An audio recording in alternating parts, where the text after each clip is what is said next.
Hello,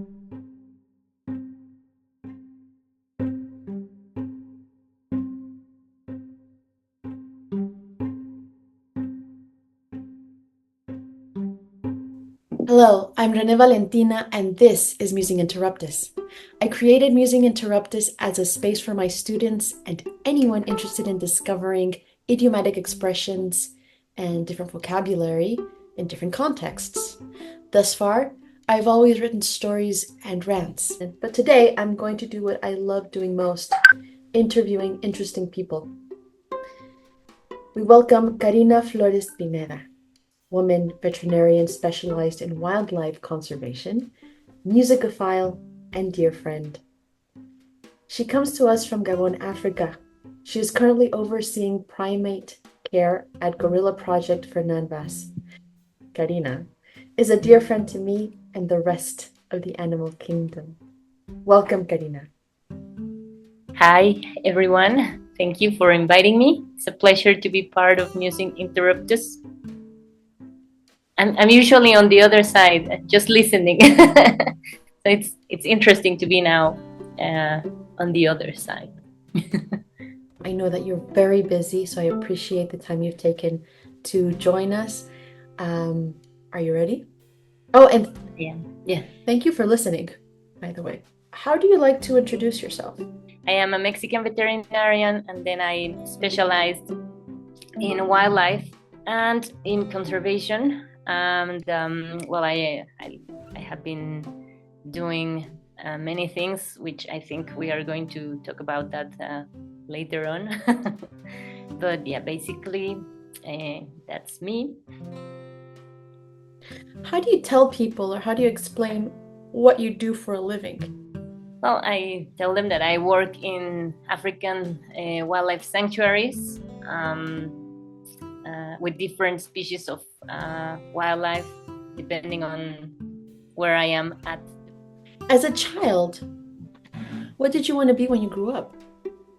There was a time when I wanted to be an English teacher, and also, of course, a veterinarian. Well, I did not know exactly what I wanted, but I knew that I wanted to work with wildlife or with animals.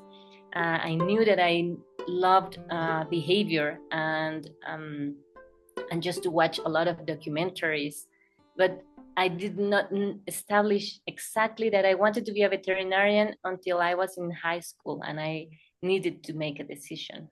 And what pushed you to make that decision? What was the was there a determining factor or were you between different options? Yes, I was between biology because I knew that I could study behavior, animal behavior from that point of view. And also I saw that if I was a veterinarian, I could see a little bit as well of animal behavior, but it was going to be more focused in medicine. No?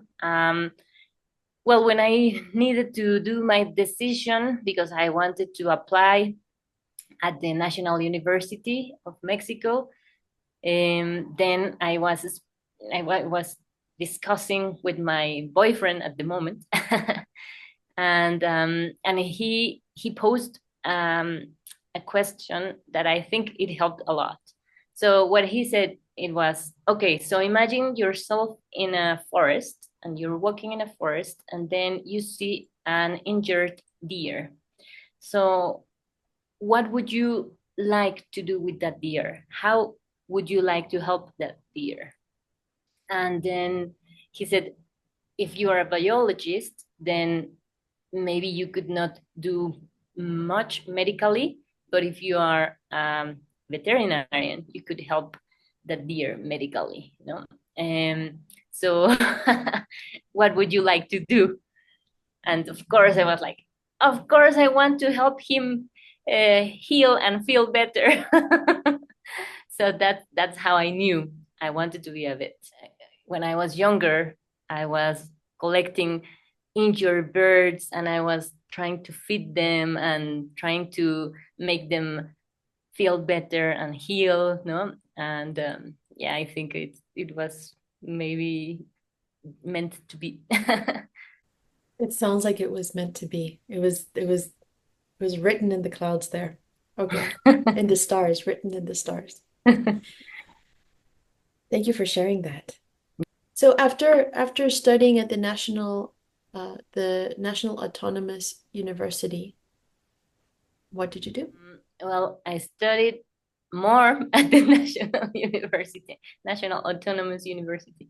I made a postgrad course, which is called specialization in wildlife and exotic pets, or yeah.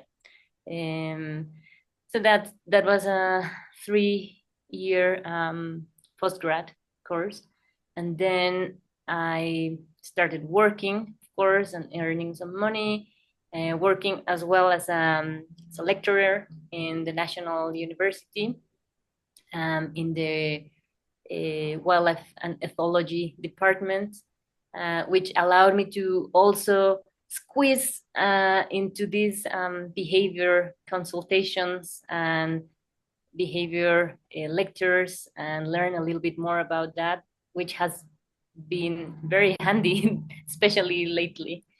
And then after a while, a lot of attempts of getting scholarships and going to, these fairs of schools, and I knew that I wanted to go to the UK to study. And then after a long journey, I was able to do it. I went to Bristol University, and then I studied a master in global wildlife health and conservation. And I think that really helped me to connect with a lot of people involved in what I wanted to do. So it was really helpful, and not only because of all the knowledge that I acquired, which was amazing, by the way, and I got to have lectures with very important professionals in their field, people whom you read in the articles and in the books, and I was very lucky to have them as lecturers. But yeah, also I think that really helped me to get where I am now. You were caught in Bristol with the pandemic, with the COVID-19 pandemic. Actually, I was in Somaliland already when that started. I okay. Then So before we get to Somaliland, tell me how you got to to Somaliland. Somaliland, please. Yes. Because when I was in doing my master's research project, I went to Namibia. I went to work with African wild dogs in this under the care of Cheetah Conservation Fund, which is an NGO that cares for cheetahs and their conservation. But it's also important to mention that they don't only care for cheetahs, but also um, the wildlife around the area where the cheetahs live. And if cheetahs share territory with African wild dogs. And we know that one species is connected to another. We are all connected. So taking care as well of African wild dogs helps indirectly cheetahs' environment and habitat. So I went there to work with African wild dogs, but I met the director. And then by the end of my stay there, she proposed me if I was interested in a job position in Somaliland, because they had a branch there that was starting, and that they were in urgent need of a veterinarian. So basically, I just came back to Bristol. I finished my thesis. I handed over my thesis, and then I flew to Somaliland. And then by the end of 2019, I was there already. And then we started getting this news about this virus coming from China that was spreading and spreading. But we saw that from from afar, basically. First, you were working with the wild dogs, and then you worked directly with cheetahs. Exactly, which is the species that I was aiming to work with in the beginning. My aim during the master's research project was actually to work with cheetahs, but I ended up working with African wild dogs, which I loved, by the way. It's not that I didn't like it. But also it created this connection to Cheetah Conservation Fund, and then I was able to work with cheetahs. After working at Cheetah Conservation Fund in Somaliland, what did you do next? Next, I jumped to work with a species that I would have never imagined I was going to work with, um, because to me, primates were not that appealing. You know, I wanted felines. I love felines, even domestic cats. I love them. But then I got this job proposal from a friend of mine who already left that place, and they were looking for another vet in Takugama Chimpanzee Sanctuary in Sierra Leone. So I mean, it was a great opportunity because it was working with wildlife and working in an African country that I had never visited, and it was exciting. But to be honest, I was like, chimpanzees? I'm not sure if I'm going to make click or a good connection with them, but let's see. And it was so funny because I became so in love with them. I loved that experience, and it was so enriching. So I am grateful that I had the opportunity to be there. So you did connect. Mm-hmm. Definitely. Yes, they are so similar to us, and I think that can go both ways in the way humans react towards them, because I have heard people that are like kind of disgusted and, oh no, but they are so similar to us. Ew. And I think maybe I felt that way in the beginning, but I think it doesn't it's very interesting because that can tell you maybe how you look yourself at the mirror, no? A little bit. To me, it's like if you open yourself more and see beyond that, I think that's when you can really make a connection with the other um, life in front of you. After Takugama in Sierra Leone, where did you go? I got this news about a job position in Cameroon in a pangolin sanctuary. And Pangolins. pangolins, Oh no, yes. what are pangolins? It's the most trafficked mammal on Earth, which is very, very sad. Um, but it's also very enigmatic. There are a lot of questions in the air around that species because it's so enigmatic and it's nocturnal, and many scientists have tried to find out about their life history and ecology, and depending on the species they know a bit more, but there are so many things that we don't know about them yet. And I wanted also to work with pangolins. So I have been very, very blessed to be able to work with the species that I wanted. So yeah, also I think not that many people have worked with pangolins before. So it was an honor to be able to learn from them and to touch them and to get to know them, you know? So I was there for a short period of time due to some complications on the way, which can happen, and it's something that we can all encounter in our fields. Um, so yes, then I was rescued by the sanctuary that was next door, which is Ape Action Africa. It's one of the largest primate sanctuaries in Africa, and they have more than 200 animals under their care. And they have gorillas, they have chimpanzees, they have monkeys of many species, they have baboons, mandrills. So it was also a very, very enriching experience. Learned a lot, and I had the opportunity to work a little bit with gorillas, which helped me now, now that I'm working fully with gorillas, that those months that I spent in Ape Action Africa were very valuable. And then, yeah, the rest is history.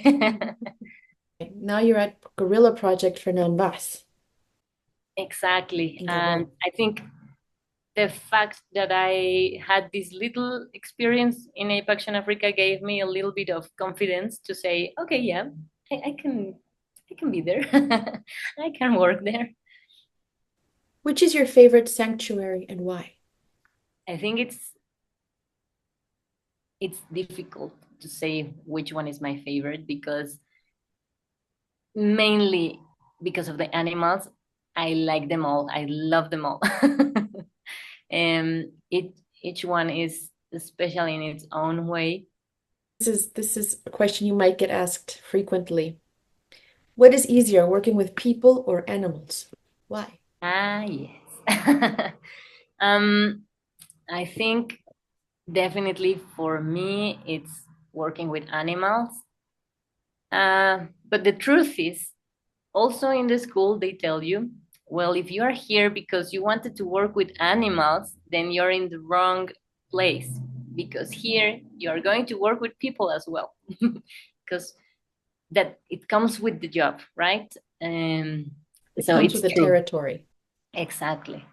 So, but yeah, to be honest, I feel more in my element when I am around animals. So now in the island that I am living with gorillas and with people, but I am very happy because I have them in my own island. And it's not my own. I don't own the island, but it's nice to have them around. Yeah, gorillas or the people?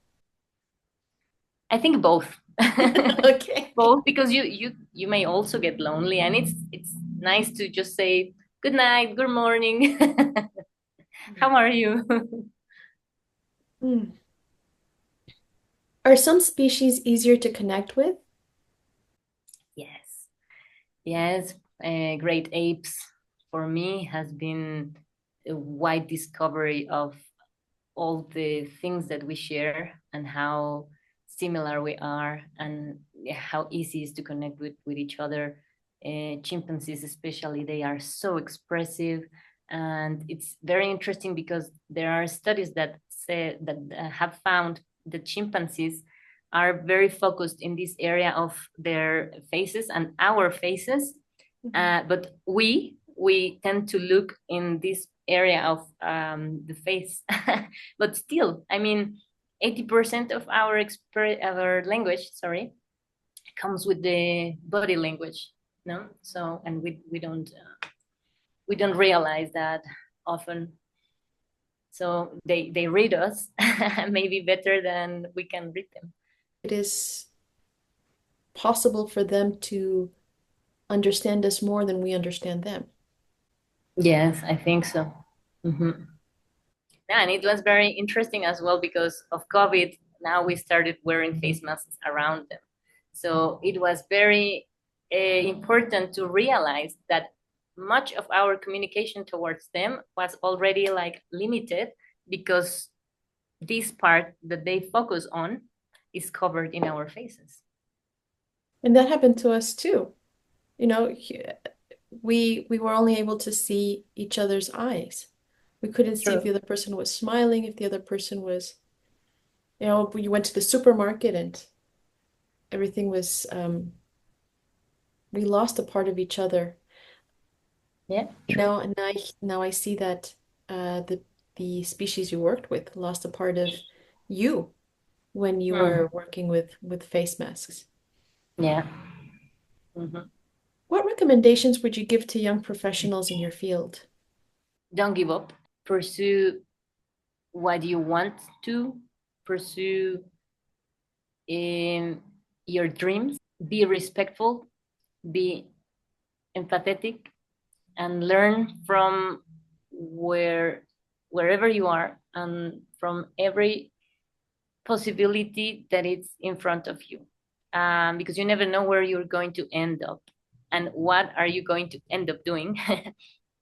And even though maybe now you're not in the place that you want to be, um, I am sure that that experience and that knowledge will help you to do things in the future. What is the hardest part about living in another country? We as Mexicans, our food is a very important part of ourselves. So I think, yeah, um, I miss the food, um, especially because, well, not in many places you can have access to fresh vegetables, and I am a vegetarian, so yeah, it has been difficult to find like a right diet and a good balance.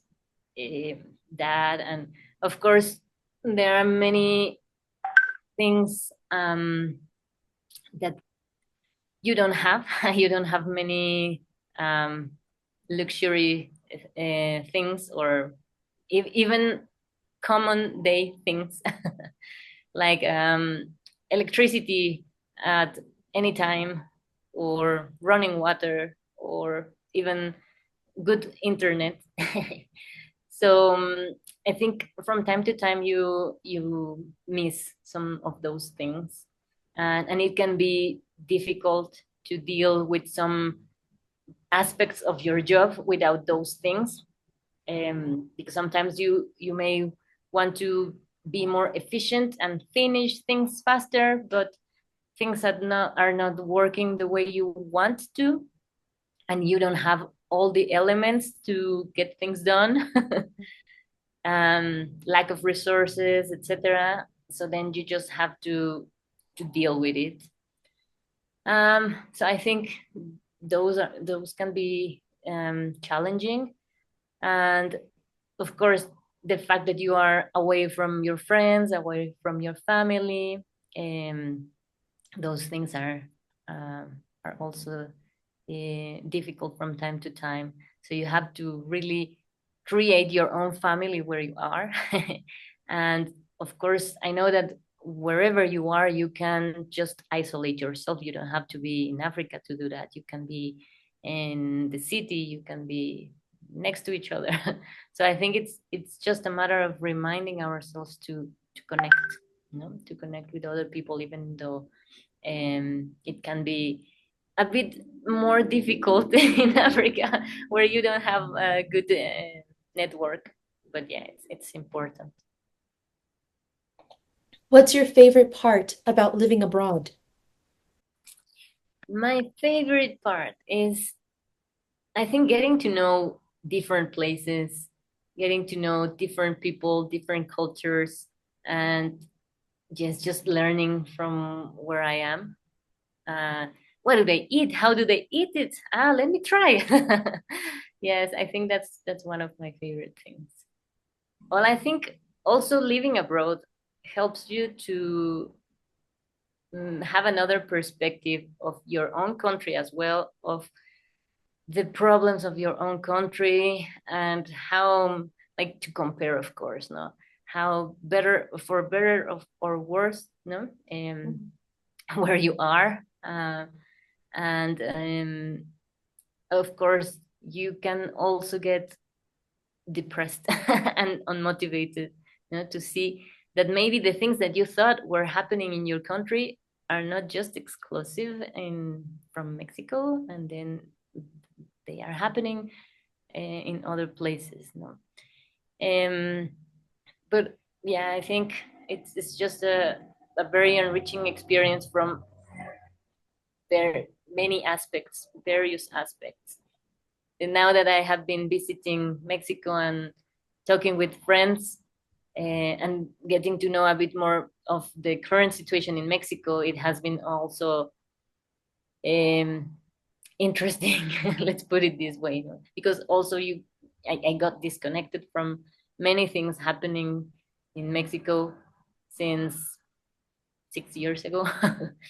um, so now, for example, getting to know about the conservation area in Mexico City, how is it now, or in Mexico, sorry, it has been, yeah, a little bit saddening to get to know that, and to get to know that I think working in conservation in Africa, despite everything around it, can be more safe than working in conservation in Mexico, unfortunately, from what I have heard. I have a list of bonus questions. Some are my Okay. own and some are stolen. I'm stealing from Bernard Pivot, James Lipton, and Alan Alda. So, are you ready? Okay. Bring Okay. them in. What makes you tick? Many things, but mostly animal welfare, nature, wildlife, and of course, conservation of resources, that it's very linked to those ones, and kindness. What are your favorite bands right now? Uy, right now. I think I don't have any favorite bands. I think as time passes by, I just become open to this and that, and I like this song of this one, and I like the song of this other one, and I have gotten to know many African, especially Nigerian bands or artists, and I think I have become fond of them. Do you remember what your favorite bands were in your 20s? You too. Of course, you too. I think rock bands and alternative, Radiohead, Depeche Mode, The Cure, um, The Killers. I don't remember if it was in my 20s or later on. It was in our I think 20s. it was in my 20s, right? Probably many more, but those are the ones that I remember now. The What Strokes, really, of course, the oh, Strokes. what really bothers you? Oof, don't get me started. No, I think lack of empathy, lack of respect towards others. It can be animals or it can be human beings. I think intolerance, which comes with lack of respect. I think that those are the basics for me. How do you deal with heartache? With heartache, um, I think I am a workaholic. So I think I just focus on my work and that's it. I think last time that I had like a really, really hard, or how would you say it, like a heavy Intense heartache. heartache. Hmm. Exactly. I was in Sierra Leone, but I was so busy, so busy. And I think that was a bless in disguise because I had no time to cry. I had no time to feel sad. I had no time to wallow. I had no time to stay in bed and eat chocolate ice cream because I didn't have ice cream and I didn't have time. So I just kept working and working and working. And of course, time passed by.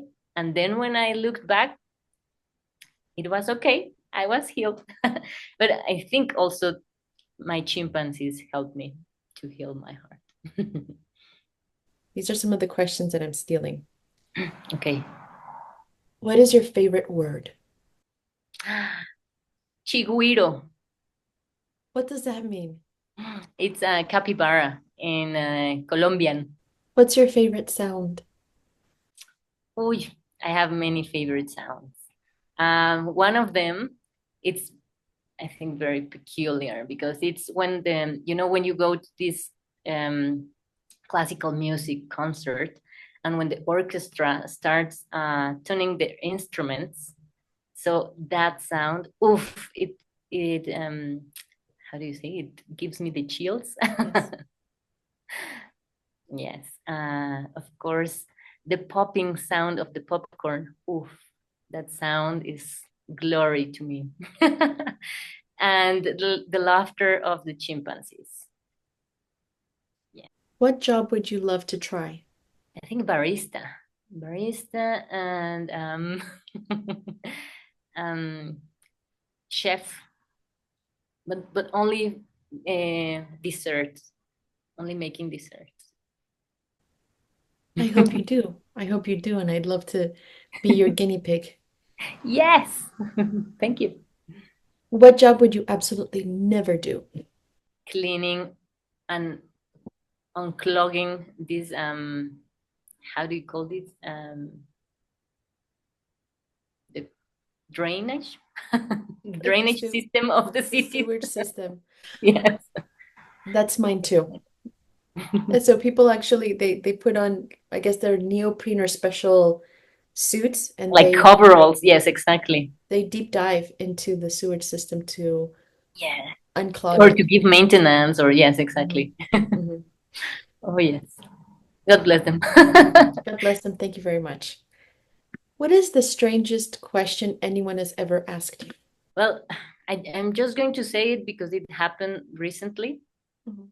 Uh, so there was this woman in the seat in front of me in the airplane, and she just how do you say, like, she reclined all the way back her seat, and of course the spaces were very small, so I got her seat like really next to my face. Uh-huh. And when I asked her if she could move a little bit forward, she asked me why.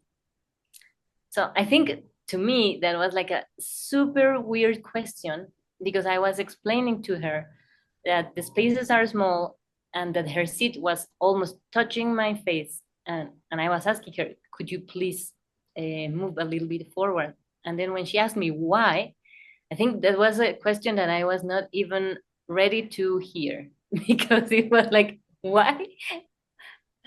How? It's, How I are you wonder asking why. me why? Exactly. Why? So I think What to do you me, mean why? exactly. To Can you me, not that was one see? of the weirdest questions that I have heard in my life, because usually people are like empathetic and are like, yeah, yeah, sure, I'm sorry, no, or, I don't know. I didn't realize that I was on top of Exactly. you. I was not expecting someone to ask me why.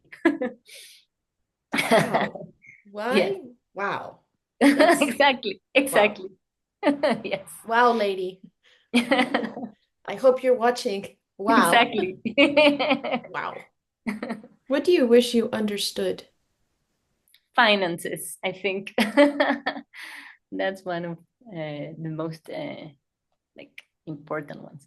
Um, some some people, I think, as well. I wish I understood some people. What book or movie changed your life? But I think when I was a kid, I had this book club in school, and I was starting to read a lot of diaries. There was one called Corazón Diario de un Niño, and then I also started, of course, the Anna's Frank diary, and another one of a girl called I Don't Want to Be Forgotten. So I think that inspired me to start writing diaries. Um, but many books and many movies. One of my favorites are Cinema Paradiso, talking about movies, La Vida es Bella, and yes, and of course, Never Ending Story, book and movie, both. Yes, just to mention some. What's your favorite curse word? Can I say it here? I Are think we so. not going to get censored? I don't know. Maybe we can bleep it out if it's that, is it that bad? Okay. I'm intrigued. How Okay. bad is it? So then, my favorite curse word is it's very simple, of course. It's mierda. What would you like God to say when you get to the pearly gates? Ah, that's a nice thought. Um, welcome, my dear daughter, my dear and beautiful daughter. Welcome. Thank you, Karina, for sharing these experiences with us. This is very special, not only because of the experience you've shared, but because we get to look into the face, into the eyes of a person who has made her dreams come true, who is living her dreams. And I think what you've shared with us is it expresses perseverance and passion, compassion, empathy, expertise.